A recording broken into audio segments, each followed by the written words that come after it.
Bueno, quiero mostrarles una falla que es muy conocida, muy típica del LG32, LG30, que muchas veces el equipo se comienza a apagar aleatoriamente. Entonces hay una circular de LG que hay que sacar el Zener ZD112 que ustedes ven acá.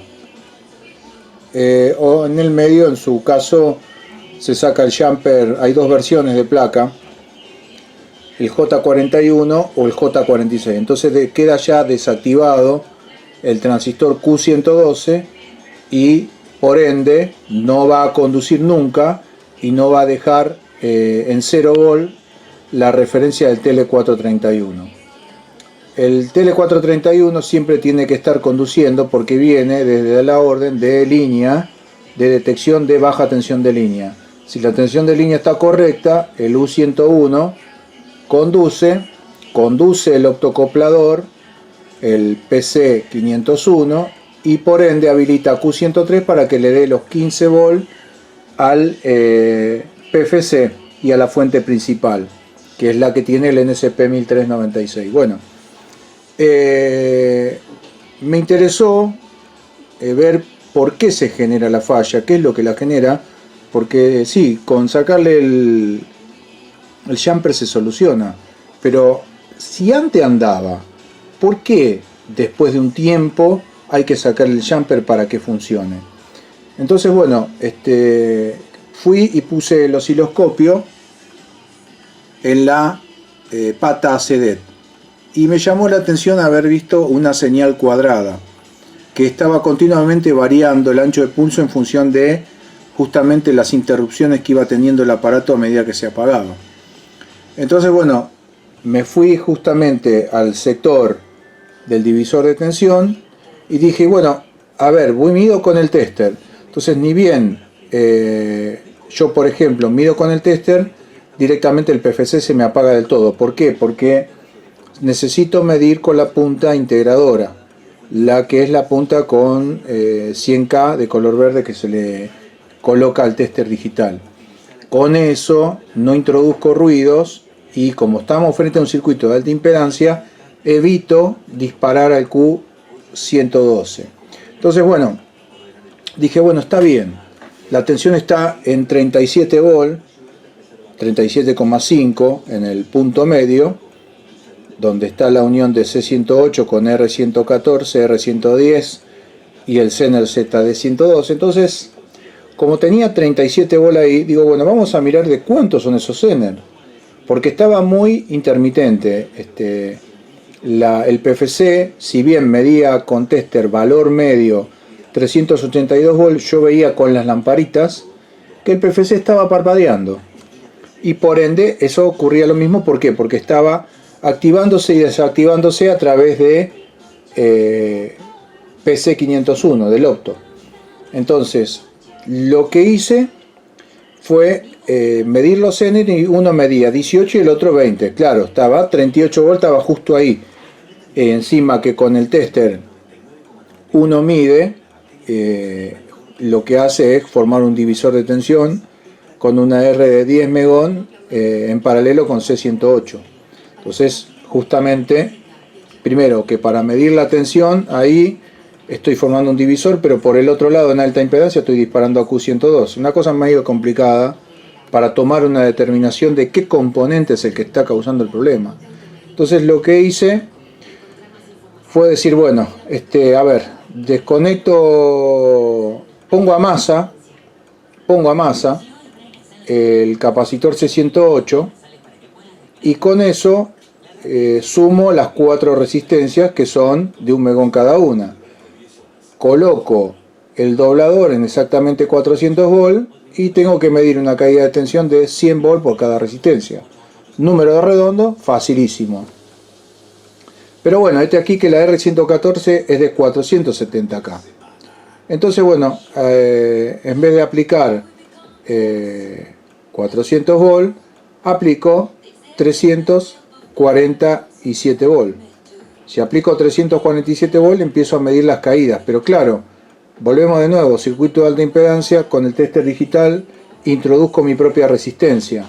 Entonces le pongo la punta separadora y ahí con la punta separadora puedo comenzar a medir el divisor de tensión, y de esa forma, aplicándole esa misma tensión, puedo medir que la primera caiga 100 volt, en la otra 100 volt, en la otra 100 volt, en la otra 47 volt. Entonces de esa forma la sumatoria de todas las caídas me da la tensión aplicada. Entonces bueno, de esa forma sí pude, el sector, a ver si lo puedo mostrar, pude determinar que venía de una de las resistencias, que a esa es donde más tensión pasaba, que era la 113 de 1 mega. Entonces bueno, lo que hice fue levantarla, limpiarla, y ahí mejoró, que es la que están acá, ¿ven? A ver si puedo hacerle acá, que son, ¿ven? Viene el del jumper J35 y tengo la R111, 112, 113 y la 114. Entonces bueno, ven que acá se ve que las levanté todas. A medida que las fui, digamos, calentando y limpiándole el pegamento, bueno, la tensión fue disminuyendo justamente sobre la unión de C108, R114, R110 y el ZD112. Así que bueno, les voy a mostrar ahora, siempre midiendo con la punta separadora, y ya está resuelto, ya dejó de hacer el efecto, y vamos a prender el equipo. Ya lo tengo forzado el on, acá tengo puesto, que es muy difícil enfocar con la cámara, ahí, para mí, ahí. Estos son los 5 volt que tienen una carga de 5,6 ohms, y acá tengo la orden de power puesta. Uní los 5 volt con la orden de power on. Acá tengo una carga de 200 ohms, acá sobre el capacitor, ya les digo, el C201, para cargar los 16,5 volt, y los 24 volt los voy a cargar con la carga electrónica, que le pido 1,8 amperes. Puedo darle más todavía, pero bueno, le pido 1,8 amperes. Entonces, así dadas las cosas, vamos a prender y vamos a ver. Fíjense, ahí tengo los 24,3 volt con 1,89. Fíjense que el PFC arrancó correctamente, la lamparita está prendida, ¿ven? Y les vamos a medir con el tester, para que vean, sobre la base del transistor con la punta separadora. ¿Ven? Yo puedo medir, obviamente que los Zener ahora no conducen, y tengo 0 volt. Y fíjense que el PFC está perfectamente prendido, y la tensión del PFC, para que vean, es de 383 volts. Entonces fíjense que ahora lo que voy a hacer es sacar la punta separadora. ¿Ven? Vamos a sacar y vamos a medir sobre el transistor Q112. Fíjense qué es lo que ocurre. Miren, se cayó el PFC, ¿ven? Y se apagó la fuente principal. Saco la punta del tester y vuelve a arrancar. ¿Ven qué importante es utilizar la punta separadora para cuando estamos midiendo circuitos de alta impedancia? Fíjense que hay un boletín 116 de APAE que habla de esta punta separadora, y te habla, fíjense que te habla, acá está, ya muchos que conocen el boletín deben saber, pero acá dice causa y razón.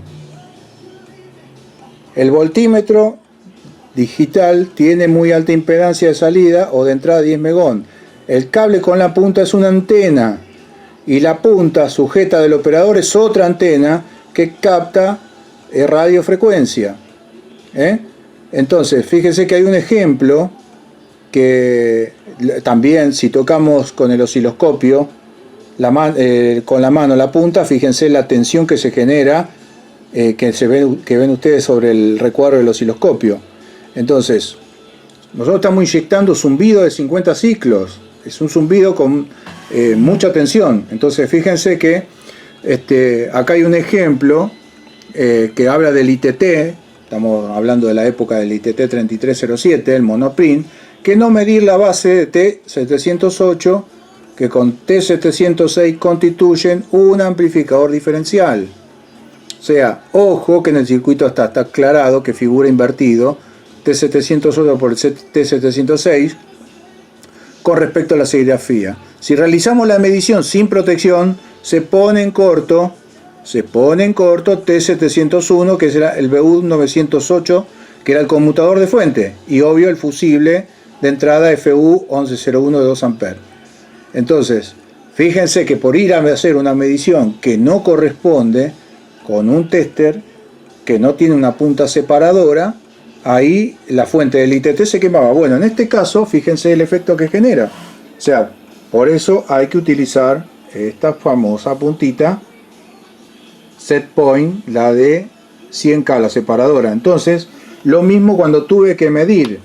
O sea, tuve que hacer un ajuste con el de tensión aplicada sobre el divisor de tensión para que me sea, para compensar lo más que pueda, porque también en alta impedancia, si bien la punta separadora funciona perfecto, todavía el tester me sigue haciendo de carga, y eso lo tengo que tener en cuenta. Entonces, bueno, espero que el ejemplo, que parece bastante interesante, les sirva, porque siempre sacan el jumper y listo, ya está, la fuente arrancará. ¿Por qué? Mi pregunta es, ¿por qué si antes andaba, por qué ahora no anda? Bueno, ahí está el problema resuelto. Y la explicación es que, como siempre, como cuando pasan esta misma fuente con el PFC, que se acuerdan que estas resistencias se van de garufa, ¿ven? La del divisor de tensión que se usa en destino, la tensión de salida de PFC. Bueno, en este caso, fíjense que acá tenemos 820K, 4 por 620K.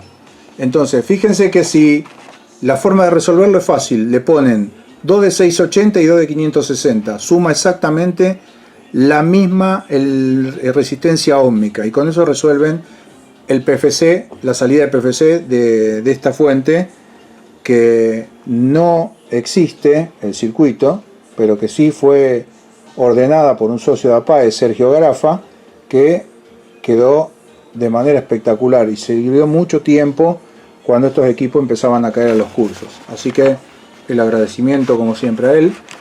Y bueno, y ahora la explicación justamente es por qué justamente había que sacar ese jumper y la cosa se solucionaba. Bueno, pues porque las resistencias de alto valor se alteran. Eso es una protección que tiene el equipo por sobretensión en el PFC. Entonces, en el momento que el PFC se embala o entra una tensión muy alta del lado de afuera de la fuente, o sea, desde la red, conduce U112, ¿sí? Y genera el corte del U101 y por ende del Opto PC501. Eso se le informa a la línea ACD, se la pone en estado bajo, y el microprocesador ordena pasar a stand-by el equipo.